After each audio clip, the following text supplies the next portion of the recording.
Lesson Overview, Chapter 10, Section 4, Cell Differentiation. The human body contains hundreds of different cell types, and every one of them develops from the single cell that starts the process. How do the cells get to be so different from each other?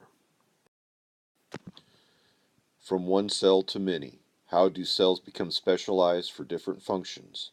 During the development of an organism, cells differentiate into many types of cells. From one cell to many, all organisms start life as just one cell. Most multicellular organisms pass through an early stage of development called an embryo, which gradually develops into an adult organism. During development, an organism's cells become differentiated and specialized for particular functions. For example, a plant has specialized cells in its roots, stems, and leaves. The process by which cells become specialized is known as differentiation. During development, cells differentiate into many different types and become specialized to perform certain tasks. Differentiated cells carry out the jobs that multicellular organisms need to stay alive. In some organisms, a cell's role is determined at a specific point in development. In the worm C. elegans, the daughter cells from each cell division follow a specific path toward a role as a particular kind of cell. Cell differentiation in mammals is controlled by a number of interacting factors in the embryo. Adult cells generally reach a point at which their differentiation is complete and they can no longer become other types of cells. Stem cells and development. What are stem cells? The unspecialized cells from which differentiated cells develop are known as stem cells.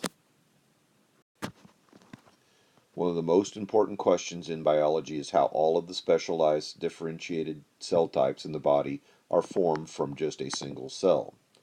Biologists say that such a cell is totipotent, literally able to do everything to form all the tissues of the body.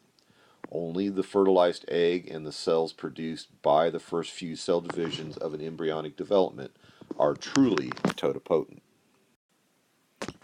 After about 4 days of development, a human embryo forms into a blastocyst, a hollow ball of cells with a cluster of cells inside known as the inner cell mass.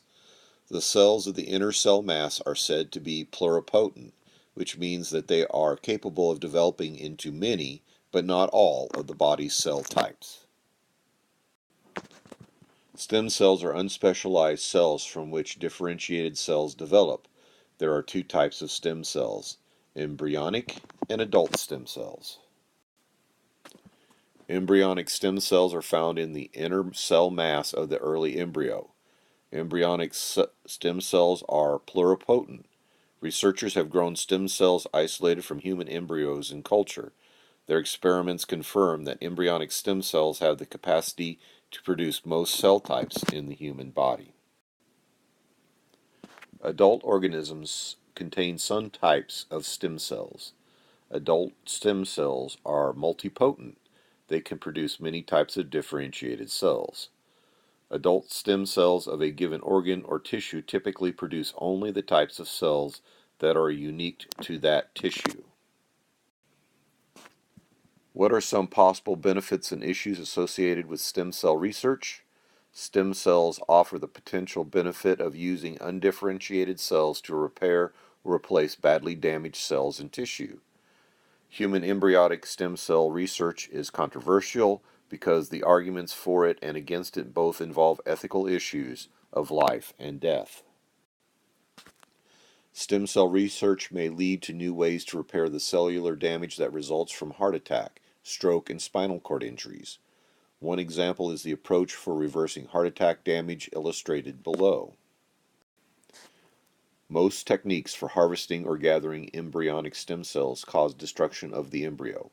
Government funding of embryonic stem cell research is an important political issue. Groups seeking to protect embryos oppose such research as unethical. Other groups support this research as essential to saving human lives and viewed it as unethical to restrict the research.